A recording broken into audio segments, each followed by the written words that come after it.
श्री राम जय राम जय जय राम। श्री राम जय राम। सच्चिदानंद भगवान की जय। सनातन धर्म की। जय। थोड़े दिन पहले अमृतसर आया था तो विवेक चूड़ामणि पर कुछ चर्चा की थी। फिर ये हमने आश्वासन दिया था कि वेदांत सम्मेलन में जब आएंगे तो उसके कुछ अंश आगे चर्चा करेंगे।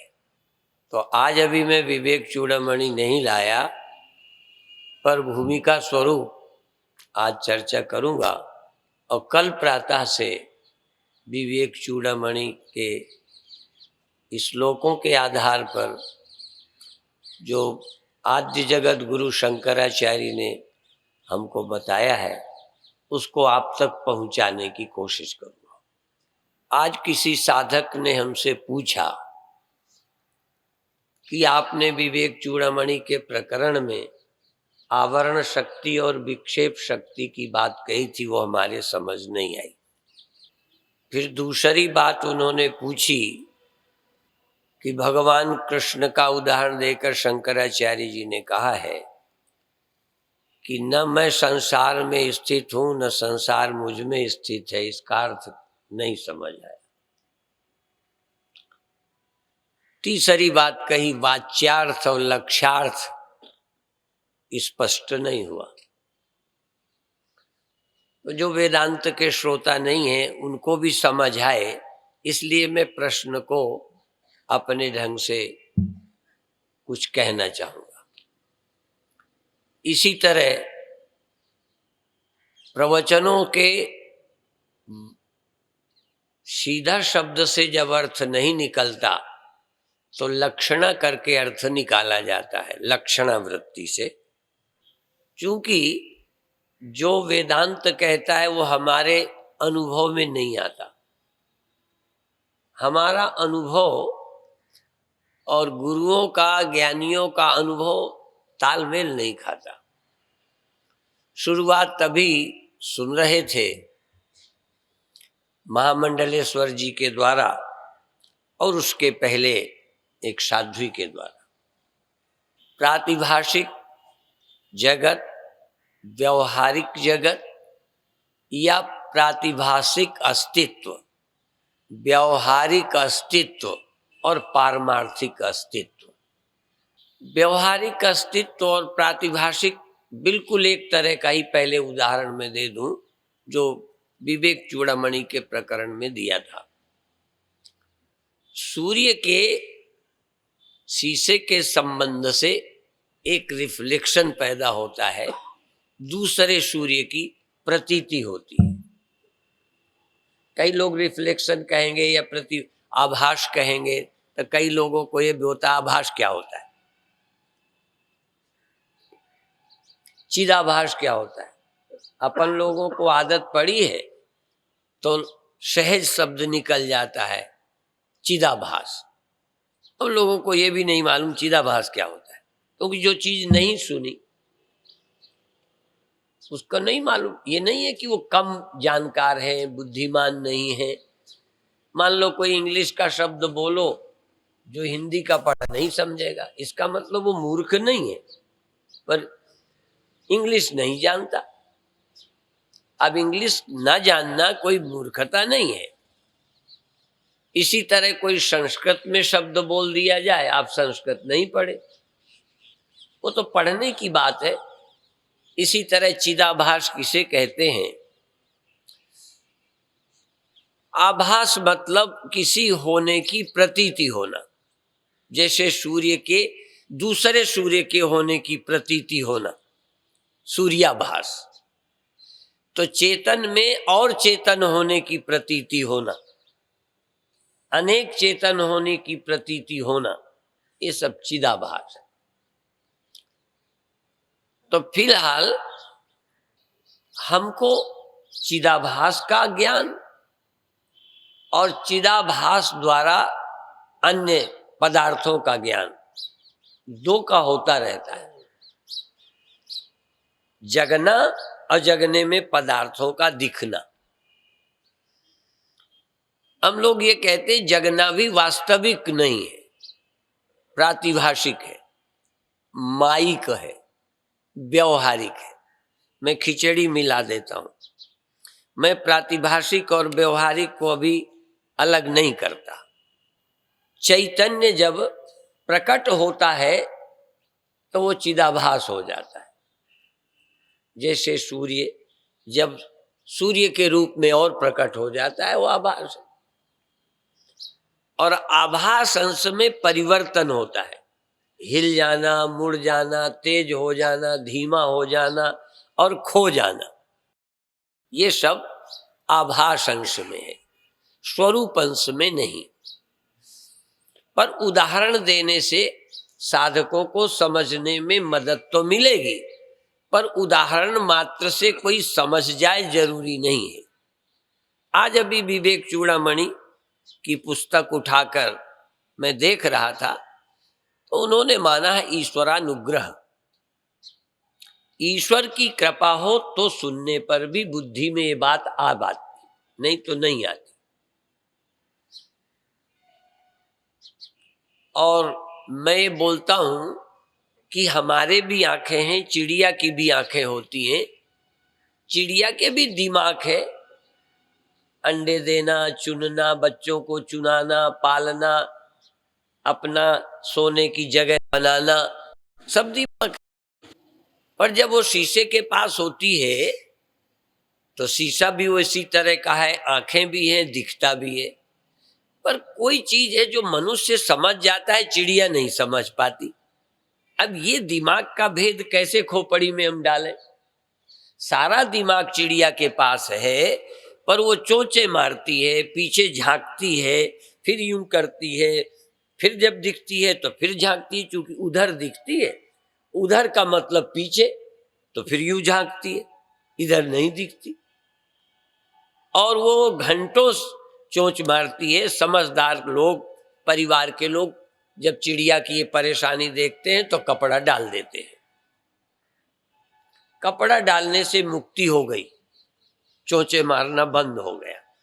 क्योंकि मूर्ख आदमी को दिखना ही होना है और न दिखना ही ना होना है। जरा ध्यान रखें, अकल की पहचान क्या है? कम अकल का मतलब कि दिखे तो है, न दिखे तो नहीं है। तो चिड़िया को दिखता था तो मानती थी है, देखती थी। अब वो प्यार करती थी कि लड़ती थी, ये भी अपन नहीं जानते। उसको पाने की तड़प प्यार से है या उससे लड़ने की है, हम तो आदमियों को कभी कभी नहीं समझ पाते। जब हम बस में चलते थे कई बार, तो एक बस अड्डे में एक बस से एक कंडक्टर उतरा, दूसरी बस से दूसरा कंडक्टर उतरा, गाली गलौज करने लगे, धक्का मुक्की किया, लात भी मारी। मुझे नहीं रहा गया, मैं बचाने के लिए आगे बढ़ने लगा कि भाई क्यों लड़ते हो।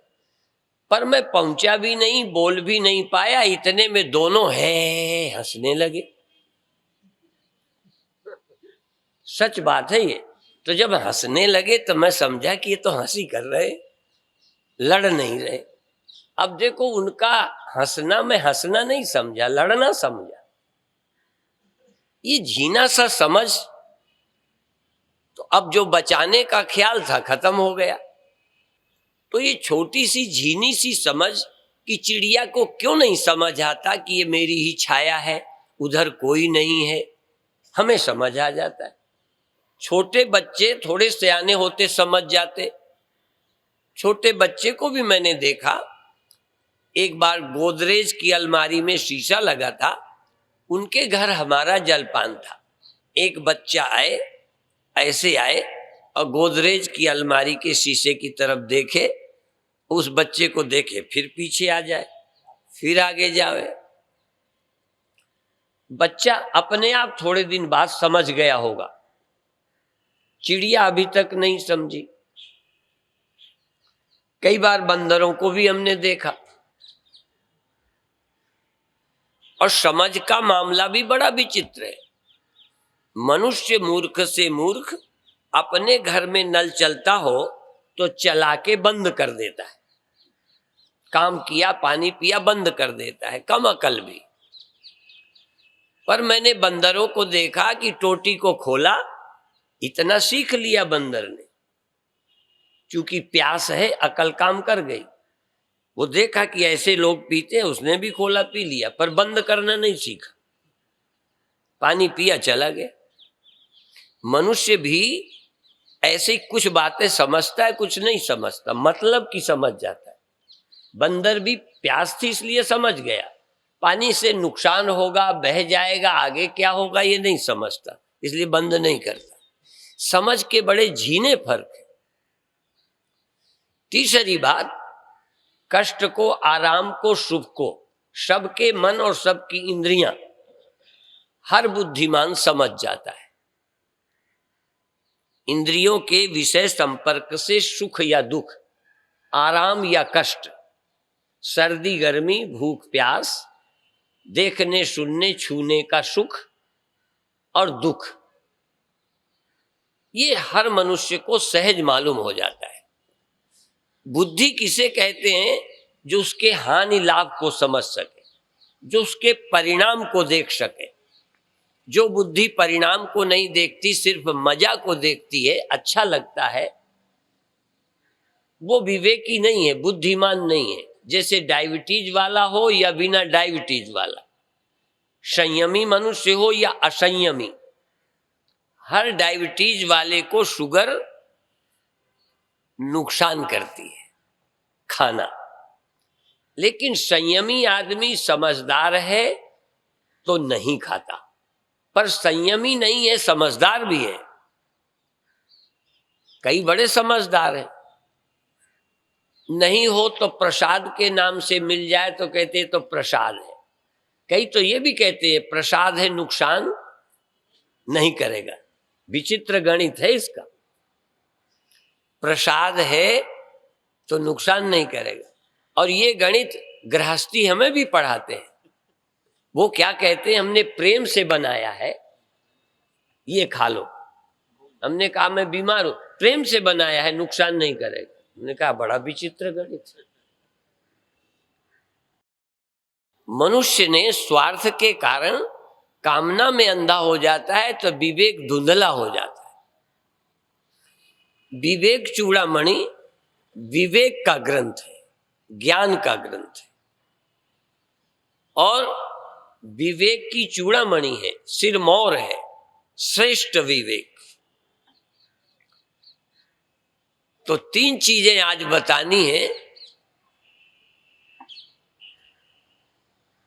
एक तो आवरण क्या है, जिस अंधेरे के कारण रस्सी ठीक नजर नहीं आती, रस्सी नहीं समझ आती। आवरण की दो स्थितियां हैं, बिल्कुल रस्सी का नजर ना आना और मंद अंधकार में कुछ कुछ नजर आना, कुछ का कुछ नजर आना। आवरण होता है सही वस्तु का पता न चलना, जिसके कारण वो आवरण कहलाता है। वस्तु को ढाक लेना, और विक्षेप शक्ति है अन्यथा करके दिखाई देने लगना, दिखा देना। केवल आवरण बना रहे, विक्षेप ना हो तो दोबारा हो जाएगा। पूज्य मंडलेश्वर जी बता रहे थे कि एक बार अज्ञान की निवृत्ति हो जाए तो सदा के लिए दुख निवृत्ति, भ्रम निवृत्ति होती है। लय मुक्ति, लय निवृत्ति। चिड़िया को यदि चिड़िया न दिखाई दे तो ये लय निवृत्ति है। चिड़िया नहीं दिखाई दी, छुट्टी पा गई, कपड़ा ढाक दिया शीशे को, कपड़े से चोचे मारना बंद हो गया, चैन मिल गई। यदि बैर था तो बैर चला गया, प्यार था तो आकर्षण चला गया। क्योंकि देख करके जितना आदमी के मनों में काम, क्षोभ, क्रोध आता है, सामने ना हो तो उतना नहीं होता। विषय सामने होता है तो आदमी उतावला हो जाता है, रहा नहीं जाता। सामने दुश्मन आ जाए फिर क्रोध नहीं रुकता। दूर हो जाते हो, मन शांत हो जाता है। इसलिए आवरण शक्ति वस्तु को प्रतीत नहीं होने देती, पर विक्षेप शक्ति उसको अन्यथा करके दिखा देती है। यूं समझो, नींद आवरण है, स्वप्न विक्षेप है। नींद के बिना स्वप्न नहीं हो सकता। नींद का मतलब है जगत की प्रतीति का न रहना, ये निद्रा है। निद्रा आवरण है, जगत की प्रतीति न रही, इसका मतलब जगत में आवरण हो गया, जगत दिखाई देना बंद हो गया। पर जब जगत दिखाई नहीं देता तो जगत के नाम से स्वप्न दिखाई देने लगा। स्वप्न विक्षेप शक्ति है। मन का पूरा सो जाना ये अज्ञानता है, लय है या आवरण है। और मन में जो ख्याल उठे वही सच लगने लगना विक्षेप है। दिन भर चलता है, आपके विषय में पूरी जानकारी ना हो, चूंकि आपके ख्याल मुझे नहीं दिखते, आवरण है। दूसरे के ख्याल किसी को नजर नहीं आते, तो आपने तो किसी भावना से कुछ कहा पर हम जलने लगे, क्योंकि तुम्हारे विचार में आवरण है। मैं सीधा आपके विचार को देख नहीं सकता, तो आपकी सोच के विषय में मैं अपनी ही कल्पना से निर्णय ले लेता हूं। आप भी दूसरों के विषय में निर्णय लेते हो? नहीं लेते। ये अच्छा है या बुरा है, महात्मा है, ये ज्ञानी है, ये ज्ञानी नहीं है। कितने महात्माओं को तुमने यहां पास कर दिया होगा, कितने को फेल किया होगा। तो किसी दूसरे के विषय में जब निर्णय देते हो तो मुझे ज्ञान है कि नहीं है, मैं कैसा हूं, क्या आप जानते हो? मेरे ख्याल क्या है? इसीलिए अपने स्वप्नों को, अपने ख्यालों को अपने अलावा दूसरा उतना स्पष्ट नहीं देखता। विवेक चूड़ामणि में भी शंकराचार्य भगवान ने ये कहा है, स्पष्ट किया है कि दुख सुखादि और स्वप्नों का अपरोक्षानुभव स्वयं को ही होता है। इसीलिए आत्मज्ञान पर भी जोर दिया है कि आत्मज्ञान भी तुमको ही मालूम पड़ेगा। दूसरे के आत्मज्ञान के विषय में भी तुम पूरा नहीं जान सकते। कई बार अच्छी अच्छी जिसको दलीलें देने आती हैं, वेदांत पढ़ लिया, आपको लगेगा ये ज्ञानी है, जरूरी नहीं कि ज्ञानी हो। उनकी बातों से आप अंदाज लगा रहे हो। तो अपरोक्षानुभव ये दो है, जिसका अपरोक्ष मुझे हो रहा है। स्वप्नों का, जागने का, दुख का मुझे अपरोक्ष अनुभव, निद्रा का, लेकिन इनके साक्षी का, क्योंकि जब भी अनुभव होगा तो इनका कोई अधिष्ठान, आश्रय, आधार चाहिए। बिना आधार के कोई चीज पैदा नहीं हो सकती। निराधार किसी वस्तु का जन्म नहीं होता। लहरें जन्मती हैं तो पानी के आधार पर, गहने बनते हैं तो सोने के आधार पर, बर्तन बनते हैं मिट्टी के आधार पर। ये जो स्वप्ने बनते हैं, इनका अधिष्ठान, आधार कौन है? क्या ये स्वप्न स्वतंत्र बन सकते हैं? मिट्टी का सहारा लिए बिना या किसी सत्य वस्तु का आश्रय लिए बिना? क्योंकि मैं मिट्टी कहूंगा तो तुम कल सोने के ले आओगे, पीतल के ले आओगे। इसलिए किसी सत्य वस्तु का आश्रय लिए बिना कोई चीज बना के आप नहीं दिखा सकते। बनाई वस्तु के लिए एक उसके पहले ऐसी वस्तु चाहिए जो बनाने के पहले थी।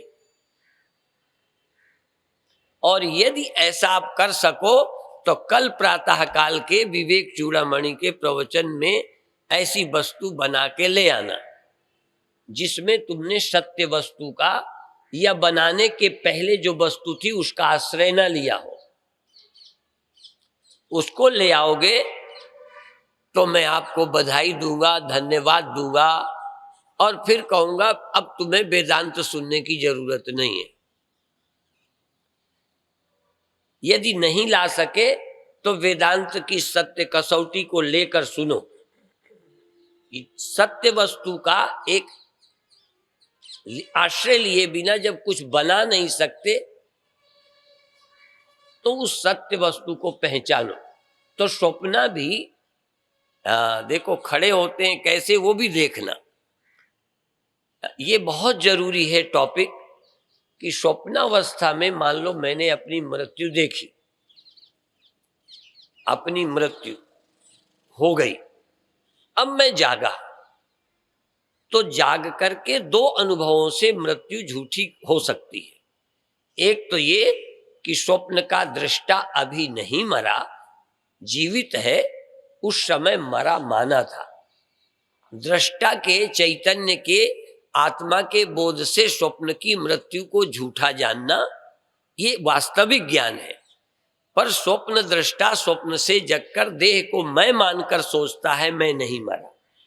आप भी जगते हैं, हम भी जगते हैं, दोनों के जगने में बहुत बड़ा फर्क है।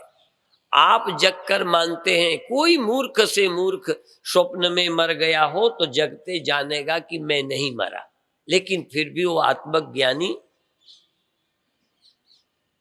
ये भी ऐसे ही मुक्ति है जैसे स्वामी जी बता रहे थे, मृत्यु से मुक्ति हुई पर ज्ञान नहीं हुआ। ब्रह्म ज्ञान से मृत्यु का भय नहीं गया, बल्कि एक नए देहाभिमान से स्वप्न की मृत्यु का भ्रम चला गया। लेकिन स्वप्न में मृत्यु मैंने देखी थी, अपना मरना देखा था। जाग कर देखो, स्वप्न का साक्षी अभी विद्यमान है, देह विद्यमान नहीं। जगकर ये देखना कि स्वप्न का आश्रय, स्वप्न का साक्षी, स्वप्न का अधिष्ठान अभी भी विद्यमान है।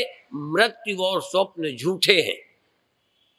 एक ये कि स्वप्न तो गया, मैं हूं देह, ये है दुनिया, ये सत्य है, स्वप्न झूठा है। स्वप्न झूठा है, जगत सत्य है। ये एक नया स्वप्न है, या तुम्हारा पुराना स्वप्न है, या अनादि काल से जो स्वप्न चला आ रहा है उसमें आ गए। रात का नकली स्वप्न था, जो रात देखा था वो नकली स्वप्न था। असली स्वप्न तो यही है जो अभी भी झूठा नहीं हुआ। इस असली स्वप्ने को एक बार ही झूठा करना है, दो बार नहीं, एक बार झूठा करना है। और वो पहले उस स्वप्न को झूठा करो बिना भ्रम के। स्वप्न से जागकर स्वप्नों को झूठा करो और स्वप्न के साक्षी अधिष्ठान आधार को सत्य जानो। स्वप्नों का आधार अधिष्ठान चेतन है, देह नहीं। नींद खुली, स्वप्न गया, और तुम चेतन जो स्वप्न के थे अभी हो। तो आत्मबोध से यदि स्वप्नों का मिथ्यात्व बोध हो जाए तो जगत का मिथ्यात्व बोध आसान हो जाएगा। हम एक झूठ से नए झूठ में पहुंच जाते हैं, एक स्वप्न से दूसरे स्वप्न में पहुंच जाते हैं, एक अवस्था से दूसरी अवस्था में, दूसरी से तीसरी अवस्था में पहुंच जाते हैं। स्वप्नों में, नींद में, जागृत में हम साक्षी का ख्याल नहीं करते, जो जागृत का, स्वप्न का, सुषुप्ति का अधिष्ठान है, आधार है, साक्षी है। उपादान आधार भी है, अधिष्ठान भी है और साक्षी भी है। वेदांत ये भी बताता है कि जड़ वस्तु के सहारे भी जड़ वस्तु बन जाती है, जैसे पानी में लहर।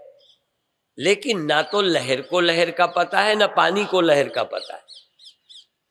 जहां आधार जड़ होता है, जहां आधार जड़ होता है, वहां दृष्टा वो खुद नहीं होता, कोई और दृष्टा है। पर जहां चेतन आधार होता है उस अध्यस्त वस्तु का आश्रय भी वही और प्रकाशक भी वही होता है। स्वप्नों के अधिष्ठान भी तुम हो, स्वप्नों के साक्षी भी तुम हो, मन के अधिष्ठान भी तुम हो, मन के साक्षी भी तुम हो। ऐसा नहीं कि मन तुमसे हुआ तो, पर मन को पड़ोसी जानता है। मिट्टी में घड़ा बना तो, पर मिट्टी ने घड़े को कभी देखा? अमृतसर में तो मिट्टी घड़े को देखते हैं? बोलो, आपके यहां की मिट्टी घड़े को देखती है ना? नहीं। पानी में लहरें बनती है, उसको पानी लहरों को जानता है ना? नहीं जानता। तो तुम मन को क्यों जानते हो? क्योंकि तुम चेतन हो। भ्रम यह है कि मन को मैं जान लेते हो, आधार अधिष्ठान मैं ही हूं मन का, ये नहीं जानते। मन का मूल, मन का अधिष्ठान, मन का आश्रय और मन का साक्षी मैं हूं। स्वप्न का अधिष्ठान, स्वप्न का साक्षी मैं हूं।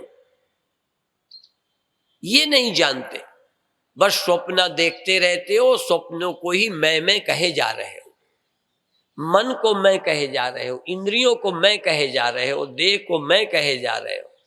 और जिस मैं के कारण मन खड़ा हुआ है, इस मैं को नहीं जानते।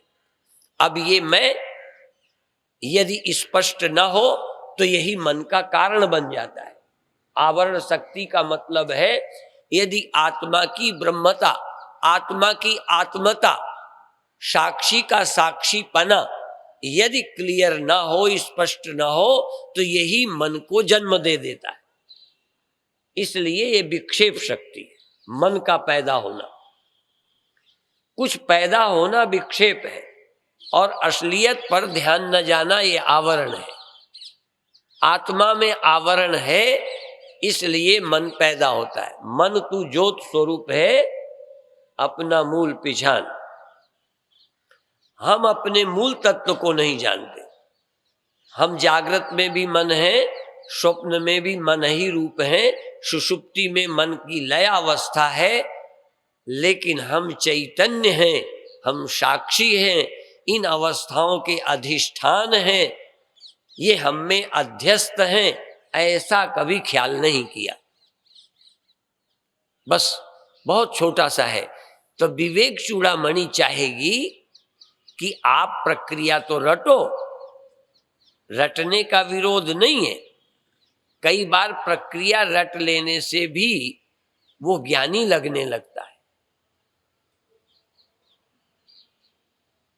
असल में, और कई बार उदाहरण याद हो जाए। मेरा प्रवचन 8-10 क्लास के विद्यार्थी 2-3 दिन सुने तो पूरा प्रवचन रिपीट कर देंगे। जैसे बताऊं, मिट्टी से घड़ा बनता है, घड़ा पैदा होता है, रहता है, फूट जाता है, मिट्टी सदा रहती है। अब इसमें कोई बच्चा कल बोल देगा, इसमें कौन सी कठिनाई? पानी में लहरें बनती मिटती हैं, पानी नहीं मिटता, ये किसी बच्चे को याद हो जाएगा। स्वामी परमानंद की जरूरत नहीं है वेदांत सम्मेलन में। हाँ, इसमें कौन सी बात है? और जो इतना ही सुनते हैं वो वेदांतियों की आलोचना भी करते हैं। वो क्या कहते हैं, इनको 3-4 बातें आती है। मिट्टी घड़ा आता है, पानी लहरें आती हैं, स्वप्न आता है, और कनक कुंडल। अभी सुना रहे थे ना गुरुवाणी के हिसाब से कि कनक, कुंडल और पानी और लहरें, ये बस इनके पास इतना ही आता है। लेकिन इतना समझने में नाकों चने चबाने पड़ते। ये सब लहरें हैं, सारा संसार लहरें हैं। तुम ही इसके अधिष्ठान चैतन्य वास्तविक अस्तित्व हो। तुमसे ये हुआ है, तुम में ये है, तुम में लय होता है। और फिर मन मुझसे हुआ है, मन मुझ में लय हो जाता है। इतना ही नहीं, मन मुझसे पैदा होकर मुझ में लय होता है, ये आत्मज्ञान है, साक्षीपना है। पर संपूर्ण सृष्टि मुझसे हुई है, संपूर्ण मन, यहां तक माया आदि भी मुझ अधिष्ठान में अध्यस्त हैं। मैं ही अकेला वास्तविक सत्य आत्मा हूं, पारमार्थिक, और सब व्यवहारिक प्रातिभाषिक है, ऐसा ज्ञान कृष्ण भगवान को था। कई बार जगत के अधिष्ठान हम हैं, हम में संपूर्ण जगत अध्यस्त है, या मात्र प्रतीति है, सत्ता केवल मेरी है, केवल मेरी, ये अपरोक्ष अनुभव। और जैसे स्वप्नों की उत्पत्ति, स्वप्नों का लय मुझ चेतन के आश्रित ही है और चैतन्य ही सत्य है, ऐसे ही स्वप्नों का ही नहीं, जगत का भी, जगत की उत्पत्ति और जगत का लय भी मुझ चैतन्य अधिष्ठान में है।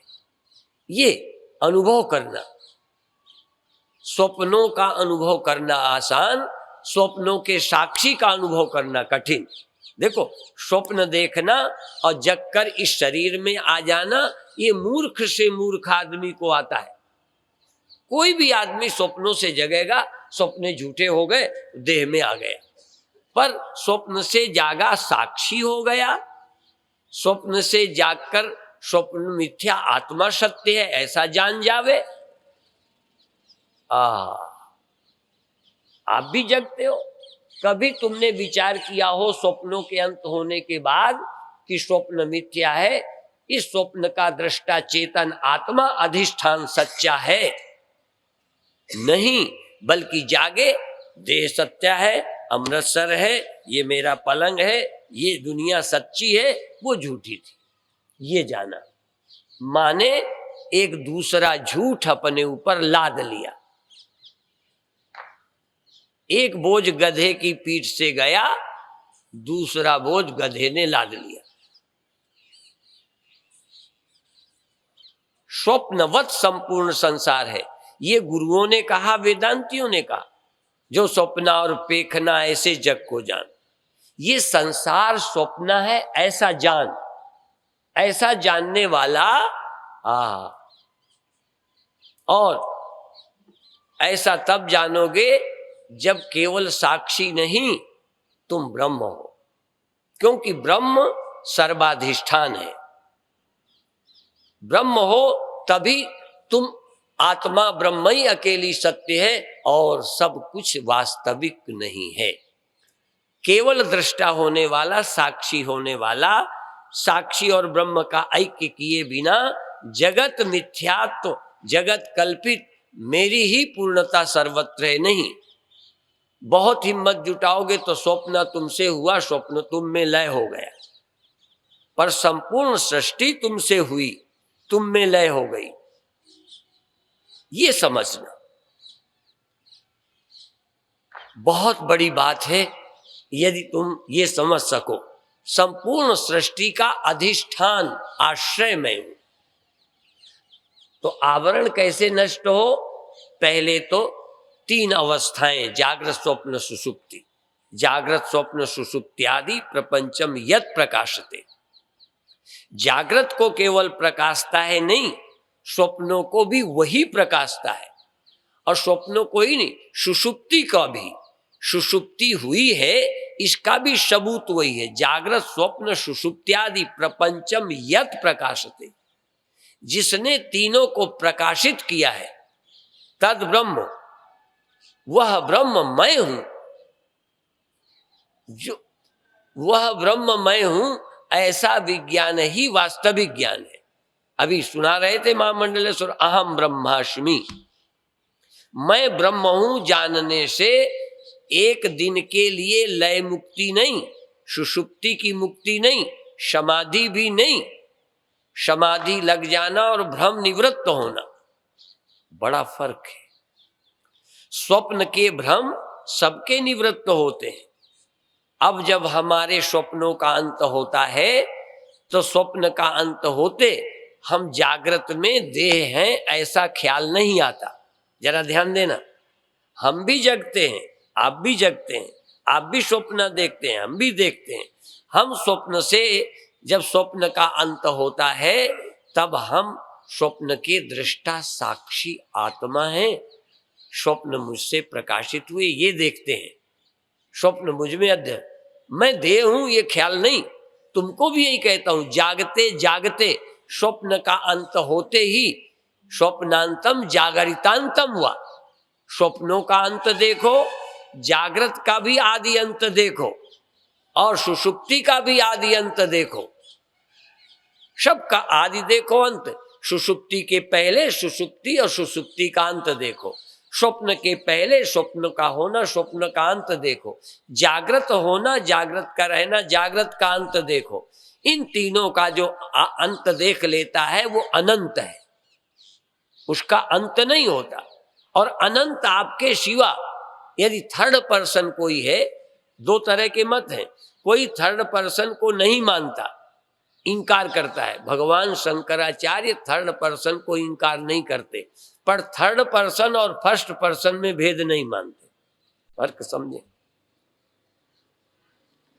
कई लोग अपने को तो कहते हैं, लेकिन सीमित आत्मा इस अंतःकरण के आश्रय को समाधि लगाकर इसी को आत्मा मानते हैं, इसी में संतुष्ट हैं। लेकिन यह आत्मा सर्वाधिष्ठान है। शंकराचार्य का पूरा जोर आत्मा ब्रह्म ऐक्य पर है। आत्मा और ब्रह्म को एक जाने बिना, मैं आकाश हूं, घड़ा घड़ा है, इतना नहीं माना शंकराचार्य ने। मैं घटावच्छिन्न अवकाश हूं, निर्विकार हूं, घट गया, मैं आकाश हूं, इतना ही नहीं, वो ये मानते हैं बाहर भीतर के आकाश दो नहीं है। ये जानना, बाहर भीतर एको जानो, ये गुरु ज्ञान बताई। जन नानक बिन आपा चीने, मिटे न भ्रम की काई। मैं भीतर हूं, ध्यान लगाया, समाधि में गया, साक्षी हो गया, आनंद में डूब गया, विषय चले गए, मन का लय हो गया, ये भी एक है। पर इसमें मैं आत्मा हूं, कूटस्थ हूं, साक्षी हूं। कूटस्थ ब्रह्म है, साक्षी ब्रह्म है, ब्रह्म ही कूटस्थ है। अहम ब्रह्म परम धाम, ब्रह्माहम परमम पदम। मैं ही ब्रह्म हूं और ब्रह्म ही मैं है। ये घटावच्छिन्न अवकाश ही महाकाश है, और महाकाश ही घटाकाश है।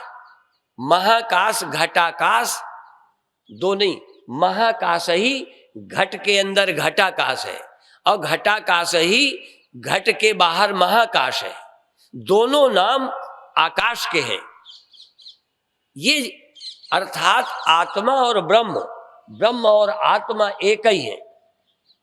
एकता का यहां अर्थ नहीं है कि पति पत्नी दोनों की एकता करा दी, लड़ाई हो गई थी, या 2-4 दिन बोलचाल बन रहा, आज मिल गए।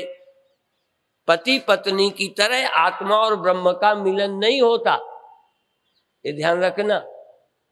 भीतर का और बाहर का आकाश एक नहीं किया जाता, केवल भ्रम निवृत्त हो गया, भीतर बाहर का आकाश एक ही है। पर तब भी समझ ना आवे तो घड़ा फोड़ कर दिखाओ। घड़ा फोड़कर, चूंकि मूढ़ बुद्धियों की समझ नहीं आता, इसलिए उपाधि का बाध करके, तोड़ करके दिखाओ कि दोनों आकाश एक है। अब दोनों एक हैं, दो हैं ही नहीं। चूंकि दो तुम्हें दिखे थे, तुम्हारी समझ में दो थे, इसलिए एक हो गए। अर्थात दो नहीं हैं, एक है। बस इसलिए इस बार के वेदांत सम्मेलन में एक ही ग्रंथ पर हम चर्चा करेंगे, विवेक चूड़ामणि पर। आज पुस्तक नहीं उठाई, कल से ग्रंथ के श्लोकों का आधार लेकर भगवान शंकराचार्य, हाँ, हम आद्य जगत गुरु शंकराचार्य, भगवान शंकराचार्य। और मैं समझता हूं कि कोई ब्रह्मज्ञानी यदि सचमुच ब्रह्म ज्ञान को उपलब्ध हुआ, आत्मा ब्रह्म ऐक्य स्पष्ट हुआ, तो वो ब्रह्म है, वो भगवान है। और उससे बड़ा भगवान और क्या होगा। तुम्हारे लिए देहधारी होने पर भी, तुम्हारे लिए अंतःकरण होने पर भी, तुम्हारी तरह जागृत स्वप्न सुषुप्ति आदि अवस्थाएं होने पर भी तुम्हारी समझ में वो मनुष्य होगा, पर वो संत या ज्ञानी गुरु अपनी समझ में भी वो मनुष्य नहीं है। भगवान कृष्ण अपनी समझ में मनुष्य नहीं है।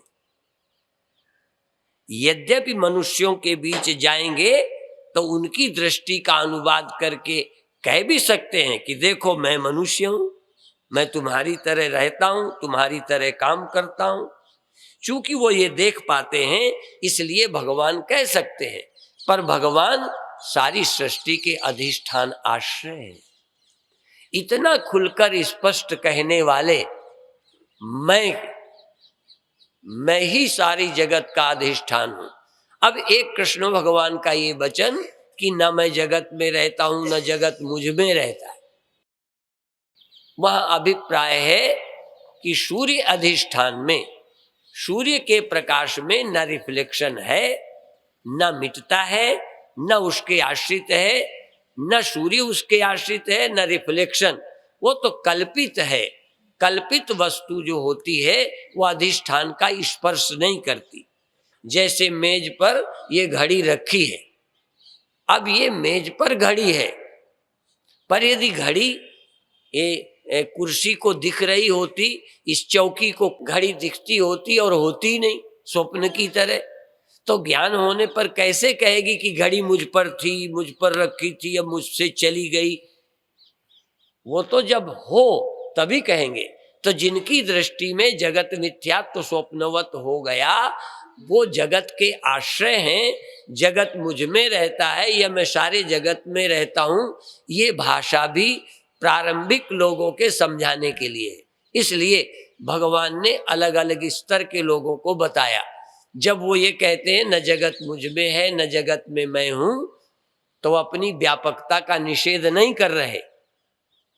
कई बार ये लगता है मैं जगत में नहीं हूं का मतलब फिर एक जगह रहते होंगे।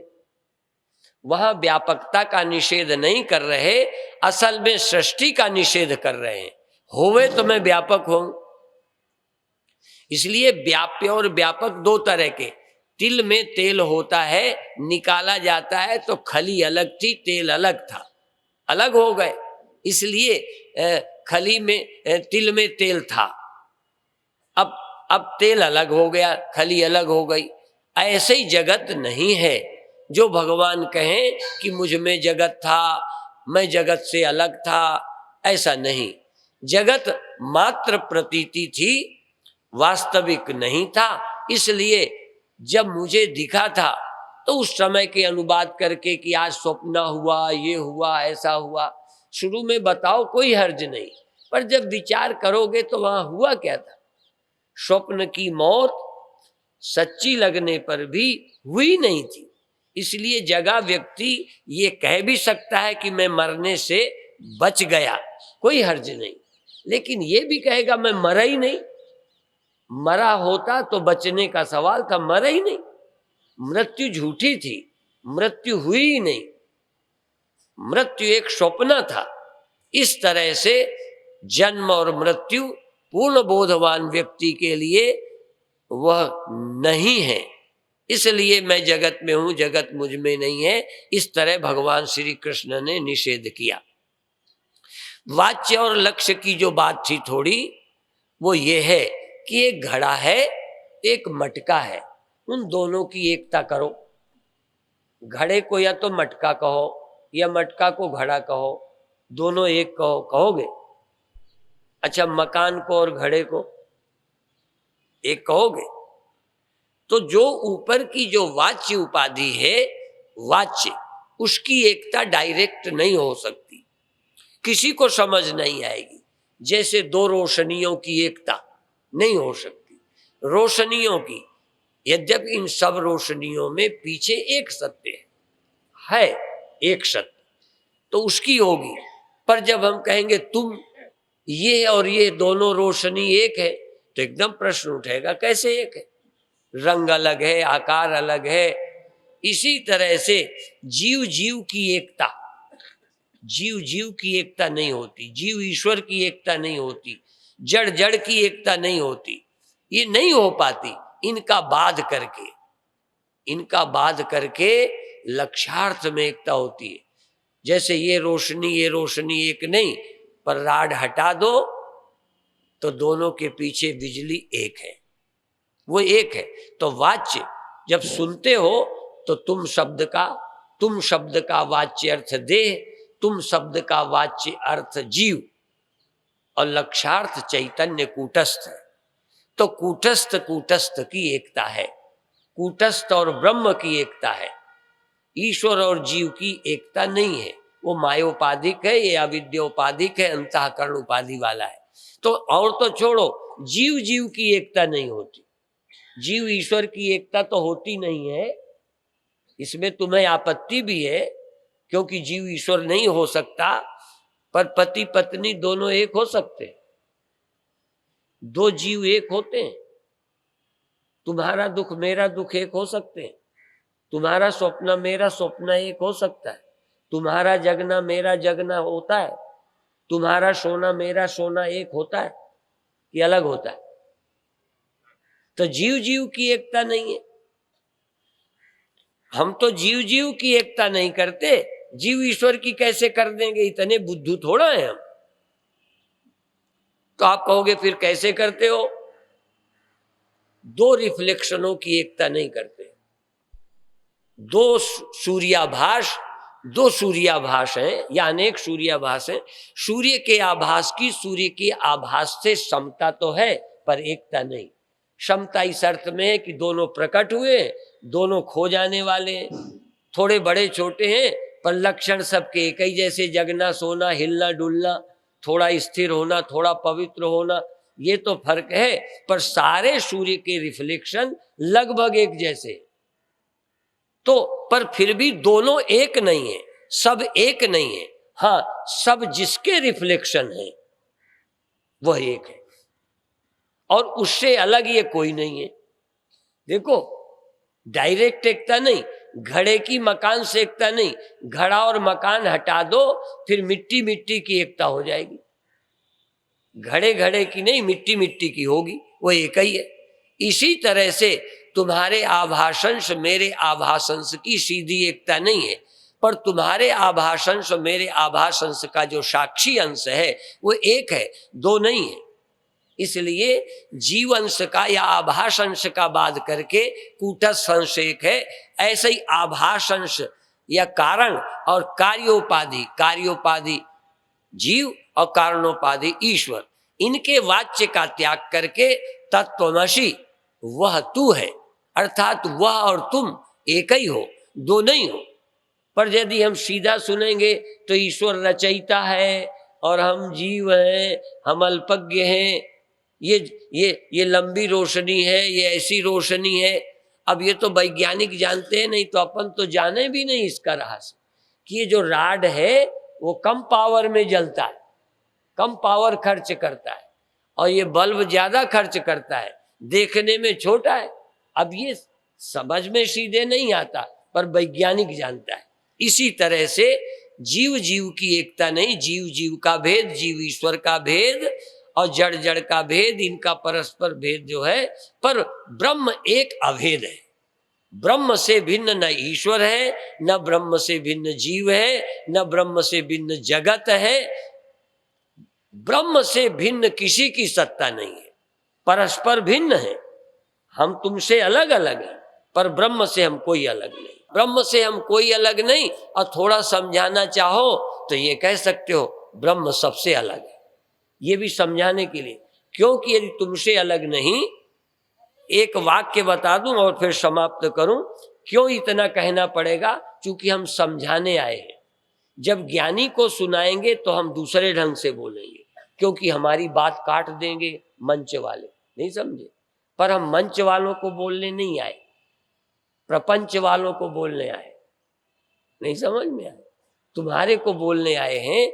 इसलिए तुम्हें हम ये बताना चाहेंगे कि तुम कैसे समझोगे। इसलिए जीव जीव यदि हम कह दें एक ही है, ये ज्ञानी और अज्ञानी एक ही है, तो अब आपको क्या लगेगा? जैसे कोई कहे माँ बहन और पत्नी एक ही है।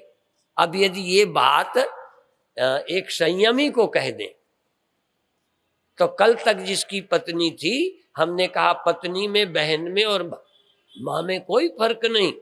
ओ वो कान पकड़ेगा, आज तक मैंने पाप किया, आज से पाप नहीं करूंगा, क्योंकि माँ और पत्नी एक ही है, वो उधर अर्थ निकालेगा। और एक आदमी कामी है, उन्होंने कहा पत्नी और माँ में कोई फर्क नहीं है, तो उन्होंने कहा अच्छा है। बात समझ में आई? एक शब्द के अर्थ अलग अलग जाते हैं। यदि हम कह दें ब्रह्म और जगत में, ब्रह्म और जीव में कोई फर्क नहीं है, तो आप समझेंगे वो भी मरता होगा, वो भी दुखी होता होगा, क्योंकि आपको तो हो ही रहा है, ये तो अपरोक्षानुभव है तुम्हें कि हम तो ऐसे हैं। यदि परमात्मा में तुम में कोई फर्क नहीं, तो इसका मतलब वहां भी स्यापा होएगा, वहां भी चिंता होएगी। इसलिए उसमें ये नहीं है, उसमें मृत्यु नहीं, जन्म नहीं, दुख नहीं, नानत्व नहीं। ये बात समझने के बाद इसलिए पहले कहेंगे कि वो कार्य नहीं है, वह कारण नहीं है, वो कार्य कारण से अतीत है। पर समझ जाने के बाद कहेंगे कि कार्य और कारण मात्र भ्रम है, प्रतीति है, इसलिए वह सब वही है। ब्रह्म ही वेदम सर्वम, उसके अतिरिक्त और कुछ नहीं है। तो ये जीव भी वही है। पर शुरू भी हम कह दें जीव ब्रह्म ही जीव है, तो लगेगा लो ब्रह्म जीव हो गया, दुखी हो गया। असल में वो हो नहीं गया, मात्र प्रतीति है। और छुटकारा भी जो बोलते हैं, ये भी सोचो, क्योंकि अभी तक हम देह थे, मरते थे, हम जीव थे, जन्म मरण वाले थे, इसलिए मुक्ति लगेगी। क्योंकि स्वप्न में तुमने मरना देखा, यदि देखा हो तो जग गए तो क्या कहोगे? अरे बच गए, आनंद मिल गया। और लेकिन थोड़ा विचार करके देखो तो पूछो, उस समय भी तुम मर गए थे? नहीं मरे थे, उस समय भी भ्रम था। इसी तरह से बंधन भ्रांति है, बंधन भ्रांति है। इसलिए अभी कह दे मुक्ति भी भ्रांति है तो गड़बड़ा जाएगा मामला, फिर तुम बंधन ही अनुभव करते रहोगे। जब तक तुम्हारी नींद न खुल जाए तब तक तुम बंधन में हो और तुम्हारी मुक्ति होगी। पर जब मुक्त होकर अनुभव करोगे कि हम ब्रह्म हैं, तब आप कह सकोगे कि मैं सदा से ही मुक्त हूं। फिर बंधन का ख्याल चला जाएगा। जब तक बंधन का ख्याल जड़ से न समाप्त हो, जब तक भ्रम नहीं समाप्त हो जाए, जब तक जीव भाव नहीं नष्ट हो जाए, तब तक मुक्ति माने बिना चल नहीं सकते। बंधन है तो मुक्ति है। स्वप्न में दुख थे तो जागने पर छुटकारा हुआ। बाद में तुम ये आप ही मान लोगे कि बंधन भी प्रतीति थी, स्वप्न भी दिखा था, वास्तविक नहीं था। तो ये माया मात्र जगत बाद में समझ आएगा धीरे धीरे। इसलिए साधना करते हुए, वेदांत का श्रवण मनन निधिध्यासन करते हुए आत्मा का परोक्षानुभव करें। इतना ही कहते अभी समाप्त करते हैं।